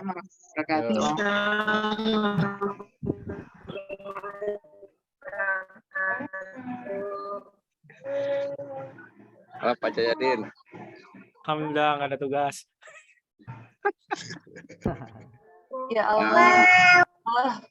Semangat Bapak-bapak, Ibu-ibu. Tugas UTS mikro dan MKK-nya. Bayang pun dari jam 8 sampai jam 12 tuh. Iya. Mikro sama mikroekonomi. Pak nanya hari Sabtu besok ada kuliah apa enggak? Oh iya. Mbak Tiara, japri Mbak Nindi dah untuk reschedule. Coba, bisa nggak? Iya, oke, nanti tak coba WA Mbak Nindi ya. Bisa nggak hari Sabtu besok kita off kuliah gitu ya? Iya, betul. Diganti di hari lain. Atau Sabtu minggu depannya langsung 2 kali. Sampai sore. Luar biasa, Allah Akbar. Luar biasa. Di Dramaga aja ya. Iya dong, bapak-bapak ke Dramaga. Iya dong. Iya dong. Dermaga itu di wilayah mana ya? Baru dengar saya. Dermaga itu di mana ya? Panas dingin selalu ke Dermaga. Kalau pagi-pagi enggak loh, Pak, beneran. Iya. Wah, jangan Dramaga. Nanti kan bisa bilang, Pak macet, Pak, Prof macet. Gitu. Benar. Roma ke Dramaga. Kita setuju ya. Sekali-sekali ya. Udah ke itu aja, kita rencana mau ke Cafe Tugu itu loh, situ aja. Iya. Kemana, Pak? Itu Pak, apa tuh Pak Profesor Ahmad Fauzi kan, yuk kita sekali-sekali ke kafe, ayo gitu. Nah, iya boleh juga tuh. Kemana, Kak? Yang diajak tuh itu Pak Faisal. Enggak semua kemarin kan dia ngomong. Kan udah ada uang kas, aman. Ada uang kas kan enak. Kemana kita selain apa sambil ngopi-ngopi Pak Juanda, yuk. Itu aja. Tolong yang belum transfer uang kas. Aku udah. 2 bulan langsung apa 1 bulan? Off kamera dulu, off kamera enggak ada. 1 bulan enggak apa-apa loh, Mbak. Biar enak juga ya. Ya udah deh kalau begitu. Sampai jumpa ya teman-teman. Oke, semangat semua, semangat. 30 bulan ya. Assalamualaikum. Waalaikumsalam warahmatullahi wabarakatuh. Salam. Saya juga ya.